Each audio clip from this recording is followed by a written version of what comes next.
Hello, everyone. Welcome to Steven Shinder Reviews in video form. I'm continuing my little review series of Star Wars Skeleton Crew. Episode 6, titled Zero Friends Again, actually aired on New Year's Eve the other night, and I was able to watch it before going over to some New Year's Eve festivities. And I was originally gonna do this on New Year's Day, but then I forgot, so I'm doing it now, and I thought it was rather smart. I don't know if this was on purpose or not. Maybe they didn't know the air dates ahead of time, but that this was only a half hour long. I think relatively, maybe slightly shorter than some of the other episodes.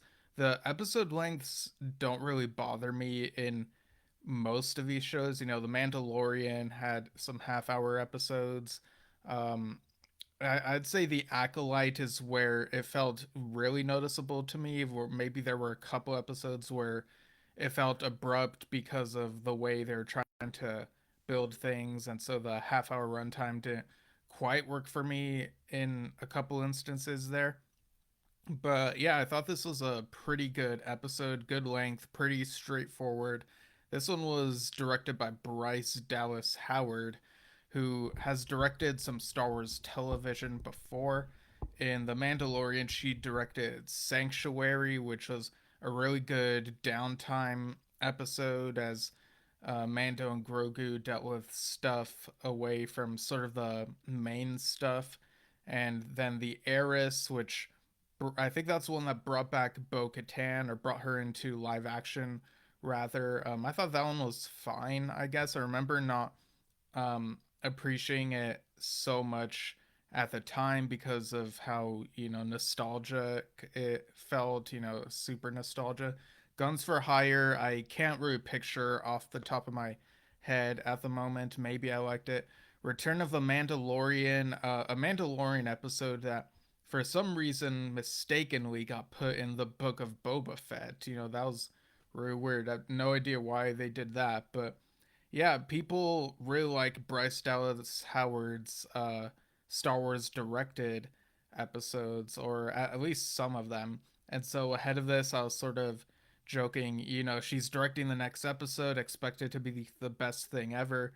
And, I didn't go in expecting this to be the best episode of the series. I don't even know if I'd call it the best of Skeleton Crew, but they've been pretty consistent in terms of quality, I'd say. So I really liked this episode.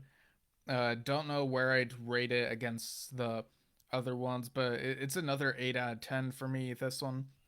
So getting into the plot, and I'm assuming that if you've gotten this far, you've probably seen the episode already. So I really liked how, in some other things, whenever the heroes get into arguments, it's a fine line, right? It can get really annoying, and you like just want them to work together.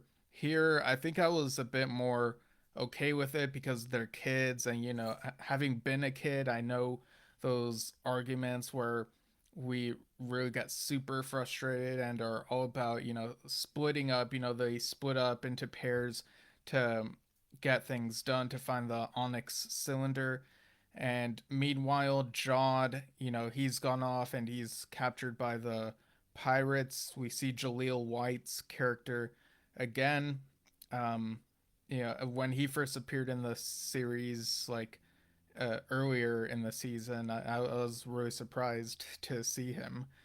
And yeah, so he's got his own thing, and then the kids, they do reunite. The kids reunite with each other, and they deal with this giant crab, which at first I wondered if it was a droid. I think because I had, in Revenge of the Sith, we see those crab droids on Utapau, so I think that's where my mind went to. But no, this is a giant crab, and honestly reminded me of, what was it, Moana, where there was a giant crab? Like, what was it in that film? I think the giant crab had a song that, in Moana, that didn't work for me quite as much as the other songs in the movie. So Yeah, I thought that was an interesting choice. You know, it's Star Wars, you gotta have a creature at some point, and that's what they did here. I liked the design of it.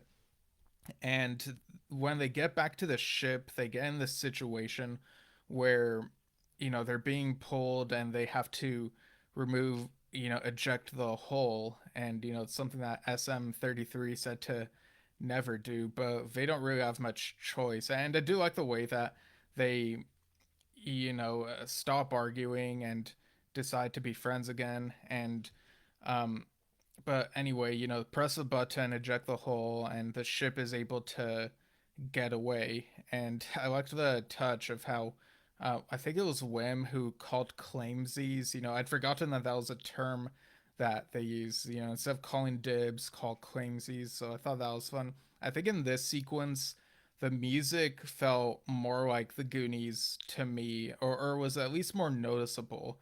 I think in other episodes, maybe there were some music moments that could have been Goonies inspired, and I just didn't notice. The music felt more prevalent here and definitely had a Goonies vibe, in my opinion. So, yeah, they escape, fly off, and that's the end of the episode. And yeah, I thought it was pretty good and really interested to see what happens in the next two episodes of this season. You know, we're almost there. Yeah, I've been really enjoying this show. It's been rather low stakes compared to some other things like Andor or Mandalorian, even. But I do like seeing these, you know, this group on an adventure and seeing, you know, what will they get out of it? What will they learn from all this? Um, it's got a really cool feeling to it. So yeah, I think that's it for me for this episode. Be back next week talking about the next one, which I don't even know if we have the title of it yet, but yeah, I'll be there.